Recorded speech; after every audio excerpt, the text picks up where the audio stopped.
Hello friends, I welcome you all. तो आज जो हम लोग प्रॉब्लम डिस्कस करने वाले हैं वो है अप्रैल 9 2024 शिफ्ट 2 का प्रॉब्लम है ना। सर्कुलर डिस्क का दे रखा है अपने को, reaches from top to bottom of an incline plane of length L.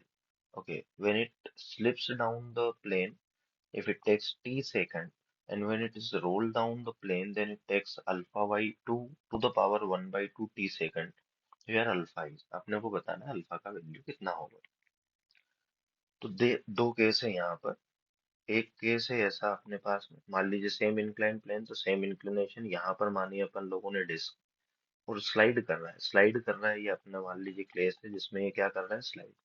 Slide के केस में जो एक्सलरेशन होता है वो कितना होता है अपने पास में, जी साइन थीटा। कितना होता है अपने पास में, जी साइन थीटा।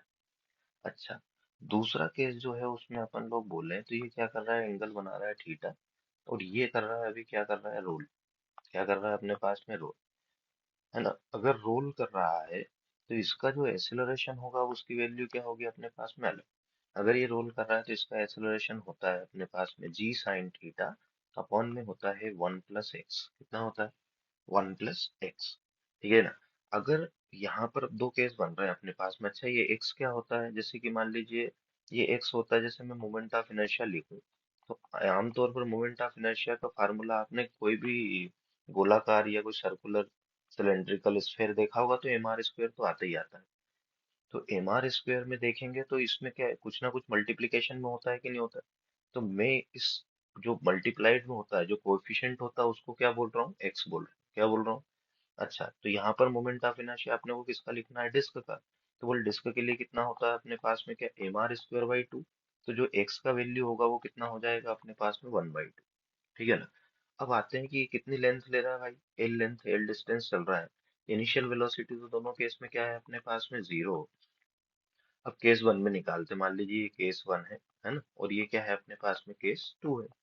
अब केस वन में अगर आप देखें तो बोलिए, केस वन में अपने को अगर डिस्टेंस पता हो, टाइम निकालना हो, एक्सेलरेशन पता हो, तो हम लोग क्या लगाएंगे, s is equal to u t plus half a t square. अगर यहाँ से देखा जाए तो ये तो क्या हो गया, जीरो। एस का वैल्यू कितना है, टू, सॉरी एल।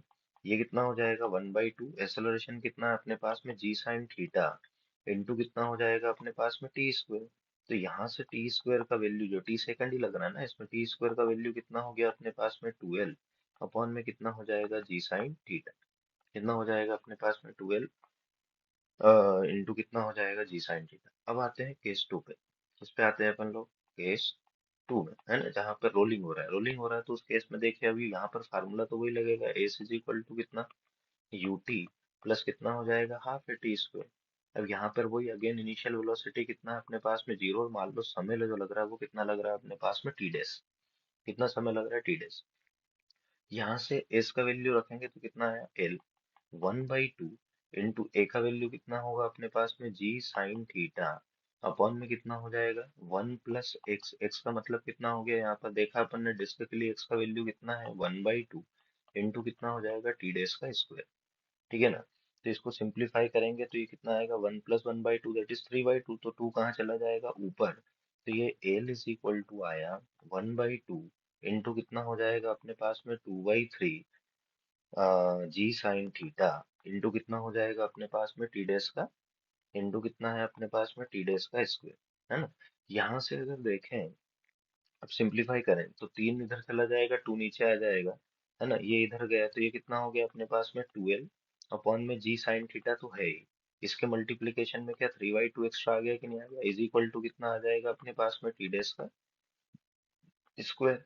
अच्छा, ये टी डेस का जो स्क्वायर आया तो अपन लोगों ने लिखा टी डेस का स्क्वायर इज इक्वल टू, अब देखिए 12 अपॉन में जी साइन थीटा को अगर यहाँ से देखें तो क्या लिख सकते हैं, टी स्क्वायर लिख सकते हैं कि नहीं लिख सकते। तो ये कितना आ जाएगा, 3/2 इंटू कितना हो जाएगा, टी स्क्वायर। तो मैंने दोनों तरफ का रूट लिया तो टी डेस इज इक्वल टू कितना आ गया अपने पास में, √3/2 इंटू टी सेकंड। ठीक है ना। और √3/2 को हम लोग क्या लिख सकते हैं, 3/2 की पावर 1/2 इंटू कितना हो जाएगा अपने पास में, टी सेकंड। अब कंपेयर कर लो, जो टाइम बोला है कितना बोला है अपने को, अल्फा/2 की पावर 1/2 इंटू 3 सेकंड। तो बोल ये कितना है, अल्फा की जगह पर कितना है यहाँ पर देखा जाए तो, अल्फा का वैल्यू कितना है इस पर्टिकुलर प्रॉब्लम में, 3। So correct answer would be 3। Okay, तो ये अल्फा का जो वैल्यू होगा वो कितना हो जाएगा? अच्छा, ये रोलिंग के केस में एक चीज आपको मैं बता देता हूँ। रोलिंग के केस में कहीं कहीं पे आपको ऐसा भी एक्सेलरेशन लिखा मिले तो वो भी एकदम बात सही है। एक्सेलरेशन जो होता है रोलिंग के केस में, है ना, रोलिंग के केस में होता है अपने पास में जी साइन थीटा अपॉन में कितना होता है 1 + k² बाई r²। है ना, ऐसा भी याद रख सकते हैं या अपन ने जो किया वैसा भी है। के जो होता है रेडियस ऑफ गायरेशन होता है। ठीक है, thank you very very much for your time.